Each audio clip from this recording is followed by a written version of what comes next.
Welcome back. Now, the South African REIT sector experienced a modest pullback in June, declining by 1%, according to Ian Anderson, listed property head and portfolio manager at Merchant West Investments.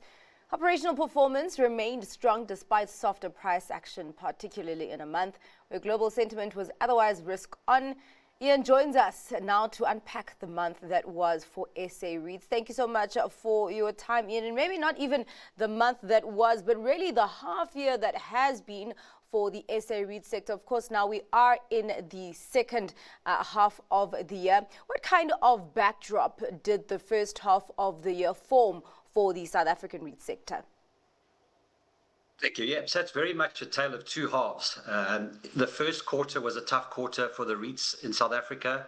In fact, January was a very tough start to the year, bearing in mind that 2024 was exceptional in terms of the performance of REITs. The best performing asset class in South Africa by some margin, up 36%. So it probably wasn't surprising, given all of the issues around Trump's presidency and the introduction of tariffs and higher inflation and possibly higher interest rates, that there would be a pullback. And that pullback lasted throughout the first quarter, but then into the second quarter from April, and particularly in April, but also in May, the sector gained significantly relative to, in absolute terms, but also relative to bonds and equity. So in April, the sector was up 7%. In May, the sector was up 4%.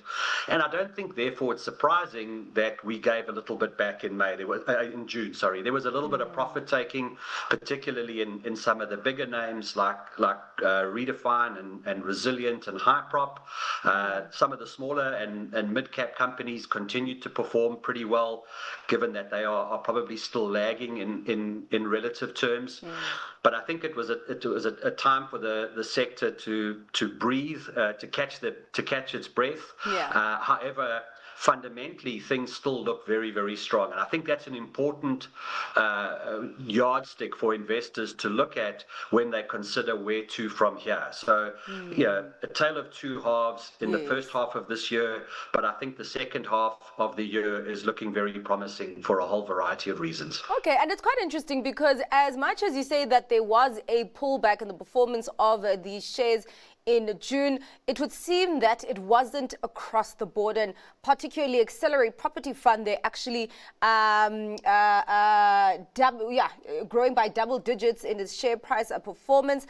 And it's actually quite interesting because usually shares tumble when a company implements a rights offer, but actually this bucked the trend in June. What did investors see in this move? I think it's that the corrective action that was needed to be taken by the company is being taken. So, they are the part owner of Fourways Mall. They own 50% of Fourways Mall, which is the largest asset in their portfolio by far.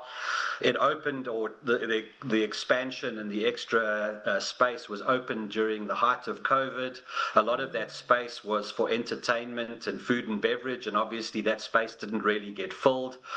The mall itself was probably not designed the way that it should have been. It's not easy for people to get in and to get out and find their way around. The company has gone and appointed specialists to turn it around. They obviously need the money in order to effect the turnaround. They were looking to raise 300 million altogether. They raised 200 million towards the end of last year or the beginning of this year, and then they've raised the final 100 million rand, or in the process of raising the final 100 million rand. And even though the rights issue price is at 40 cents, it's trading at 57 cents and was up 18%, as you rightly point out. I think it's just, if the turnaround is successful, then this is offering a tremendous amount of value. It's trading at a massive discount to the underlying value of the property portfolio. It's priced to go under virtually. And so I think any remedial or corrective action that management take, and particularly where it involves the Fourways Mall, is going to be viewed a little bit more positively by the market. I think there were also quite a few reports, or have been a few reports in the press over the last 2 months or 3 months, where people have highlighted the positive changes that are actually happening at Fourways Mall and the fact that people are now going back and they're shopping. So it looks as though the Fourways Mall is being turned around, and this 100 million rand, well, half of it anyway, is earmarked to complete that project. You know what? You're actually right, because I can speak to some of the points that you made about Fourways Mall. I remember, I think at the beginning of COVID, I was stuck in a loop in an elevator, not knowing where to get off, where I came from. But actually, I went there, I think about 2 weekends ago. And it's actually quite encouraging to see the footfall that is there, and also just how easily accessible the entertainment area is. Well, I mean, Accelerate is actually not the only REIT that has been raising funds. You also saw a high prop that they're busy with that. And I'm wondering at this point, is the environment ripe for capital raising and consolidation?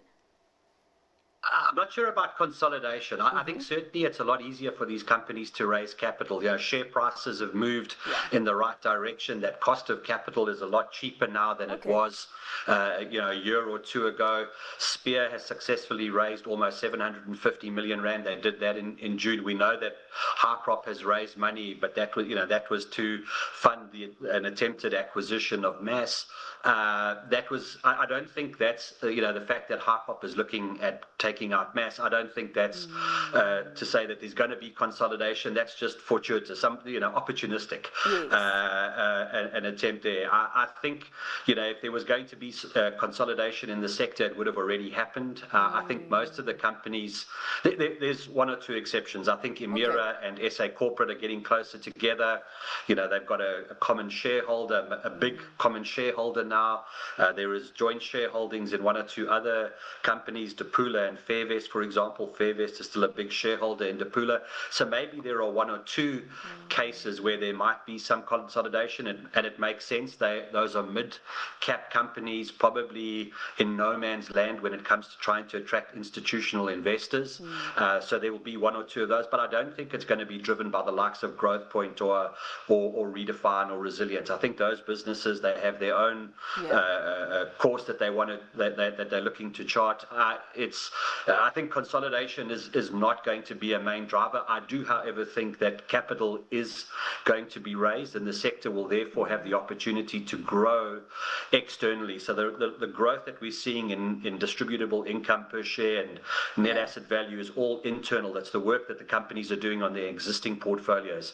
I think there's now a real opportunity for these companies to start thinking about external growth, buying properties, buying portfolios, expanding, geographically or across different property types, or just expanding into areas where they are already dominant or want to be more dominant. I think that's a good lever for the sector to be able to pull in the second half of the year, and it's one of the reasons why we are increasingly optimistic about the prospects for the sector over the next 6, 12 and 18 months. All right, and we'll be closely looking at the macroeconomic environment and really developments there that do affect the sector. Thank you so much for your time, Ian. Really appreciate it. That was Ian Anderson, listed property head and portfolio manager at Merchant West Investments.